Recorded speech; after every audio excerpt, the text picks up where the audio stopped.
You're listening to Agile Ideas, the podcast, hosted by Fatima Abuchi. For anyone listening out there not having a good day, please know there is help out there. Hi everyone, and welcome back to another episode of Agile Ideas. I'm Fatima, CEO at Agile Management Office, mental health ambassador, and your host. This podcast is made possible thanks to Agile Management Office. We help businesses in three key ways: improving organizational culture and delivery, supporting transformation and change, and streamlining governance and processes using 20 years of proven practice and the AMO way model. In today's episode, I am going to be talking to you about why you are more agile than you think. So let's face it, organizations around the world are experiencing a rise in the desirability of going agile, being agile, doing agile. And as such, it has people like asking the question of how they can be more agile. And interestingly, people often assume that we need to overhaul everything about ourselves in order to adapt to this concept of agile. But what I want to say is that you would be surprised how agile you actually are. And so in this episode, we're going to be talking about why you are more agile than you think, why your current role has transferable skills for an agile environment, and how to be agile, as well as some tips on how not to be agile. So let's get straight into it.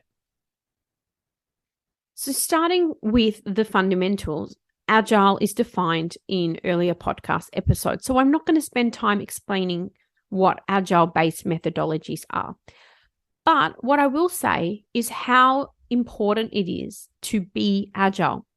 Now, when we think about Agile, it's about shifting into this new way of working, which has been more evolved for some organizations and is starting to evolve for others.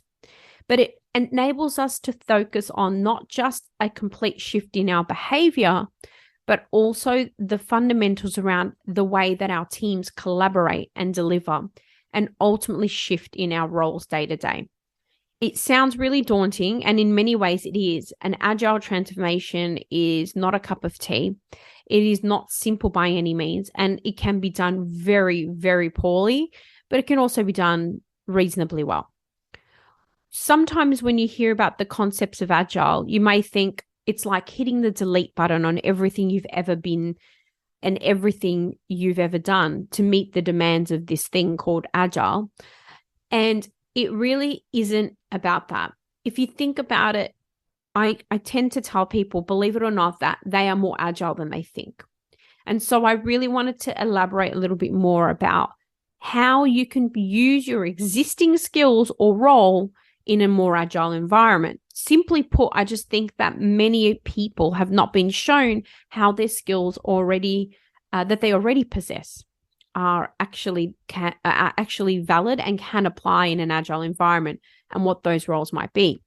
And the reason for this is a lot of agile transformations tend to start with a host of role changes, structure changes, job descriptions. And I'll be honest, many of them, not all of them, but many of them are just new names for the same roles. For example, you hear the concept of a journey analyst, which is effectively a business analyst with a change lens. And there are many others as well, but that was just one of the ones that's more common. So when you think about your role today, whether you're a project manager, a business analyst, a project coordinator, a developer, a tester, etc., you are able to utilize those skills in an agile environment. For example, whether you're a developer, a tester, a UI, UX designer, or otherwise, the transition for you may be less inconspicuous, as the actual delivery methods that you're probably used to are similar. But the primary difference here may be that the whole development lifecycle is compressed into 2-week sprints, perhaps. And maybe you have more limited and defined goals over an iteration, which is a group of sprints. The ambiguity, though, lies within the non-developmental roles. That is the project managers, the administrators, coordinators, or the business analysts, as I just gave an example of a journey analyst, which effectively is a business analyst, but called something different. So depending on which agile-based framework that your organization is choosing to use, and there is many, and the list is growing. Some examples include DSDM, Scrum, and SAFe. The roles will vary. So what better way to solve this problem than to provide you with some tips on the transitioning state of your current role to a more agile role. So here we go. Here goes a few examples of current roles that have transferable skills and what they would look like in an agile environment. So if you are a project manager, you would be responsible for the end-to-end management and delivery of project scope, time, and budget. And that is fundamental for a project manager. In terms of an agile role, you may be an iteration manager, which is responsible for the team's deliverables to resolve issues and act as an escalation path. Both these roles have transferable skills because they oversee the completion of delivery requirements, they ensure that the allotted tasks are being completed, and they support the team both up and down the line, meaning they support reporting up to management, but also the team that is in the trenches doing the work day to day. So a project manager and an iteration manager are just one example of how a current role can transition to an agile role. By no means exhaustive, there are other types of roles also, but that is just one example. When we look at the role of a senior project coordinator, which often supports one or many project managers in a range of areas, including finance and risks, or a business analyst who elicits requirements and acts as an integrator between project and operations, they'll also often support testing and maybe run stakeholder workshops. Compare that to a Scrum Master. And the Scrum Master manages the day-to-day activities of the project team. It manages the backlog, which are also known as requirements, and ensures things are on track, helps drive out issues, and ensures alignment across the enterprise, and also make sure there is alignment with other dependent teams outside their own. So as you can see with those examples, both roles coordinate project tasks. They help teams when they get stuck, although they're not responsible for the delivery like the project manager is. They check status, they balance organizational relationships, and they include creating awareness of what's coming up. So if you're a senior project coordinator analyst or a business analyst, your roles could be quite transferable to the role of a Scrum Master. And a third example, a program manager.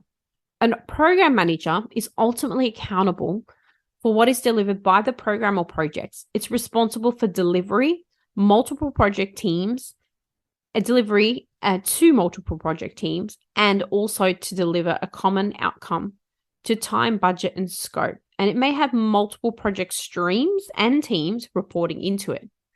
On the other hand, a product owner bridges the gap between stakeholders and the delivery teams. It owns the wider implication of any business change from an organizational perspective and defines the vision for the project and product, and acts as a final arbiter of disagreements between team members.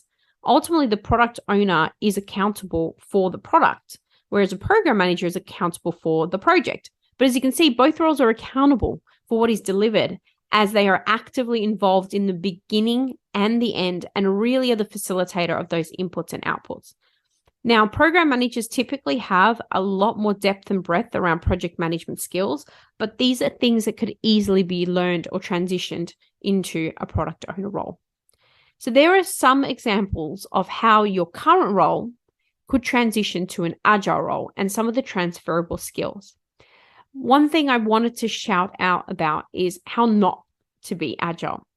If you are not cut out for agile, and I do speak to a lot of people, and there is a lot of fear when it comes to agile, but often people are led to believe that they will be out of a job, bless me, that they now have to spend a lot of money learning new skills, etc., etc. And yes, it's really good to upskill. I think there's a lot of training out there that provides some deep down knowledge of the agile environment, but you don't need to start with that. You've probably got a lot more skills than you realize.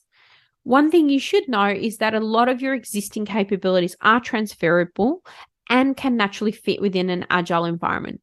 Likewise, on the other hand, there is a lot of things people should unlearn if they are to be truly agile.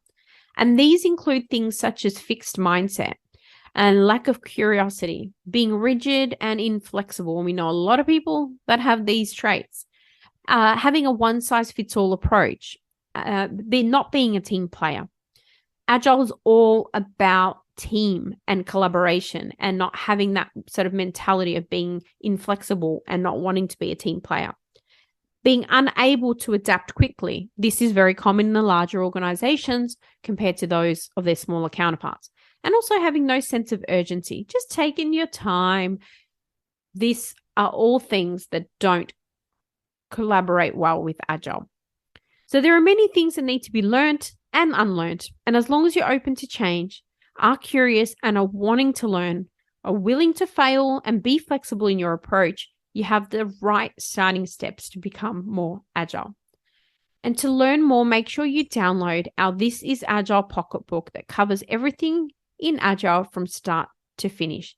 You can download that on our website. Just go to www.agilemanagementoffice.com and you will find that on our website underneath the Agile Ideas Publications tab. So there you have it. They are some of the things to think when you are talking about being more agile than you think. Thank you so much for listening to this podcast. Please share this with someone or rate it if you enjoyed it. Don't forget to follow us on social media, and to stay up to date with all things Agile Ideas, go to our website www.agilemanagementoffice.com. I hope you've been able to learn, feel, or be inspired today. Until next time, what's your Agile idea?